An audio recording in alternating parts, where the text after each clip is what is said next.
నవాబ్పేటలో అతి దారుణంగా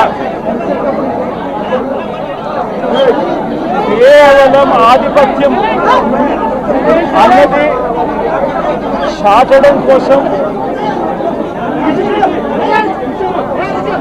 ఒక పథకం ప్రకారం అక్కడ కర్రలతో అతి దారుణంగా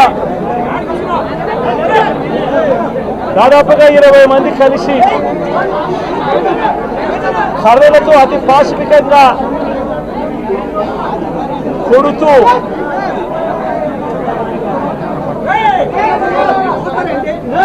చివరికి హాస్పిటలైజ్ అయి తీవ్రమైన దెబ్బలతో వాళ్ళ హాస్పిటల్లో ఉంటే ఏం సాధిస్తా ఉన్నారు చంద్రబాబు నాయుడు గారిని అడుగుతా ఉన్నాను. మీరు చేసే ఈ కిరాతకాలు, ఈ దారుణాలు వాళ్ళ ప్రజలు ఏమైనా భయపడతారనుకుంటున్నారా? ఎవరు భయపడరు. ఇది ఇంకా కోపంగా మారుతుంది. ఇది ఇంకా కోపంగా మారి చంద్రబాబు నాయుడు గారిని, తెలుగుదేశం పార్టీని రెండింటినీ కూడా బంగాళాఖాతంలో కలిపే పరిస్థితులు కూడా దారితీస్తాయి. మామూలుగా ఒక కొత్త ప్రభుత్వం వస్తే ఆ ప్రభుత్వం మీద వ్యతిరేకత రావడానికి కాస్త కూస్త టైం పడుతుంది. కానీ మొట్టమొదటిసారిగా చూస్తూ ఉన్నాం చంద్రబాబు నాయుడు గారి మీద వ్యతిరేకత అన్నది చాలా ఫాస్ట్గా పెరిగిపోతూ ఉంది. నిజంగా ముఖ్యమంత్రిగా ఉన్న వ్యక్తి గవర్నెన్స్ మీద ఫోకస్ పెట్టాల్సింది పోయి ఏం చేస్తూ ఉన్నాడు అన్నది ఒక్కసారి తనను తాను ప్రశ్నించుకోవాలి అని అడుగుతా ఉన్నా. ఈరోజు రైతులకు సంబంధించి వ్యవసాయం పూర్తిగా ముమ్మరంగా సాగుతూ ఉన్న పరిస్థితుల్లో రైతులకు తాను హామీ ఇచ్చిన మేనిఫెస్టోలో తాను చెప్పిన హామీ రైతులకు 20,000 రూపాయలు పెట్టుబడి సహాయంగా ఇస్తానని చెప్పి రైతులకు ఎగరగొట్టేశాడు. ఇవ్వాల్సిన రైతు భరోసా సొమ్మును కూడా ఇవ్వకుండా, ఎక్కువ చేసి ఇస్తానన్న రైతు భరోసా సొమ్మును కూడా ఇవ్వకుండా రైతులకు మోసం చేశాడు. పిల్లలు బడులకు పోతా ఉన్నారు. ఎంతమంది పిల్లలు బడులకు పోతా ఉన్నారు అన్నది అందరికీ తెలిసిన లెక్కలే. ప్రతి సచివాలయంలోనూ ఎంప్లాయీస్ ఉన్నారు, మండల ఎడ్యుకేషన్ ఆఫీసర్లు ఉన్నారు. అయినా కూడా తల్లుళ్ళు మోసం చేస్తూ అమ్మఒడి ఎగరగొట్టేశారు. ప్రతి పిల్లాడికి ఇస్తాను అని ఎన్నికలప్పుడు చెప్పిన హామీ నీకు 15,000, నీకు 15,000, నీకు 15,000, నీకు 15,000 అని చెప్పి ఆ ప్రతి పిల్లాడిని చూపించి ఇస్తాము అని చెప్పి ఆ పిల్లలను మోసం చేశారు. ప్రతి అక్క చెల్లెమ్మలను మోసం చేశారు. తల్లులకు అమ్మఒడి ఇస్తామని తల్లుల దగ్గర నుంచి మొదలెడితే ప్రతి తల్లికి 18 సంవత్సరాలు నిండిన ప్రతి అమ్మాయికి, ప్రతి అక్కకు, ప్రతి చెల్లెమ్మకు నెలకు 1,500 రూపాయలు ఇస్తామని చెప్పి వాళ్ళను మోసం చేశారు.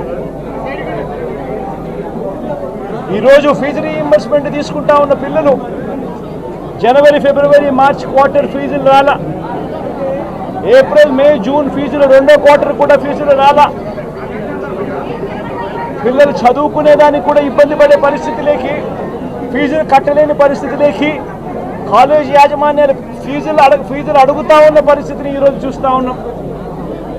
పిల్లలకు వసతి దీవెన ఎగరగొట్టేశారు. అక్క చెల్లెమ్మలకు 0 వడ్డీ కూడా రావాల్సిన 0 వడ్డీ కూడా మామూలుగా ఏప్రిల్లో రావాల్సింది అది ఎగరగొట్టేశారు. ఇవన్నీ కూడా వైఎస్ఆర్ కాంగ్రెస్ పార్టీ ఉన్నప్పుడు, జగన్ ముఖ్యమంత్రిగా ఉన్నప్పుడు క్రమం తప్పకుండా క్యాలెండర్ ఇచ్చి ప్రతి ఒక్కరిని కూడా ఆదుకుంటూ వస్తూ ఉన్న పరిస్థితి. అమ్మఒడి అయితేనేమి, రైతు భరోసా అయితేనేమి, విద్యా దీవెన అయితేనేమి, వసతి దీవెన అయితేనేమి, 0 వడ్డీ అయితేనేమి, మత్స్యకార భరోసా అయితేనేమి, ఇవన్నీ కూడా ప్రజలు మాకెందుకు ఇంకా ఇవ్వలేదు అని చెప్పి ప్రజలు అడుగుతూ ఉన్నారు. వారి గురించి పట్టించుకోకుండా,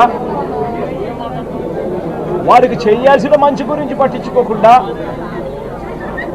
స్కూళ్ళను నిర్వీర్యం చేస్తూ, చదువులను నిర్వీర్యం చేస్తూ, హాస్పిటళ్లను నిర్వీర్యం చేస్తూ, చివరికి ఏ ఒక్కరూ కూడా మిమ్మల్ని ప్రశ్నించకూడదు అని, ఏ ఒక్కరూ కూడా రోడ్లెక్కకూడదు అని ఈ మాదిరిగా భయాందోళనను క్రియేట్ చేయాలనే ఉద్దేశంతో గ్రామ స్థాయి నుంచి మొదలెడితే ప్రతి ఒక్కరికి కూడా మీ కక్షలు, మీ కార్పణ్యాలు మీరు తీర్చుకోండి అని చెప్పి గ్రీన్ సిగ్నల్ ఇస్తూ గ్రామ స్థాయి నుంచి ఈ భయానక వాతావరణాన్ని క్రియేట్ చేస్తూ ఉన్నారు. ఆలోచన చేసుకోమని అడుగుతా ఉన్నా.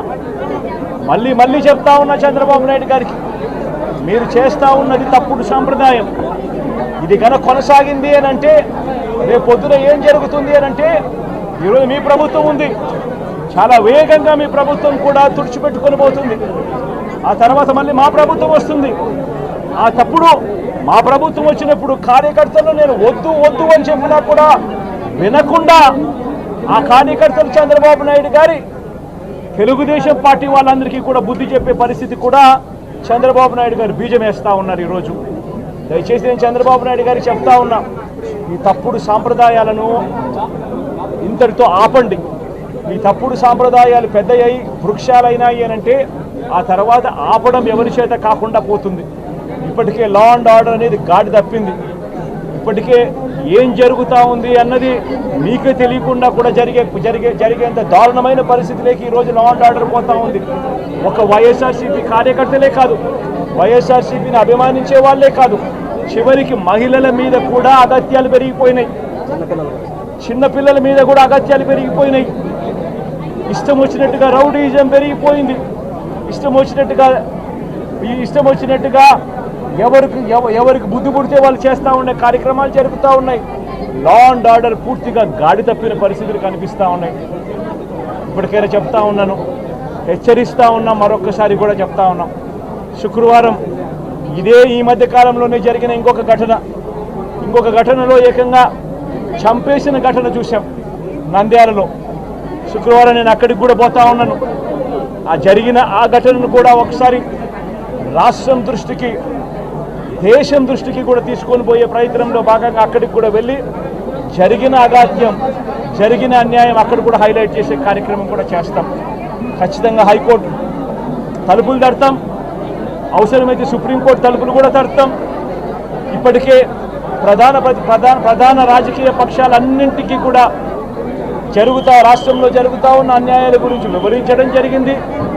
ఇక హైకోర్టు, సుప్రీంకోర్టు గడపలు కూడా గట్టిగా వాళ్ళ తలుపులు కూడా కొట్టే కార్యక్రమాలు గట్టిగా చేస్తాం.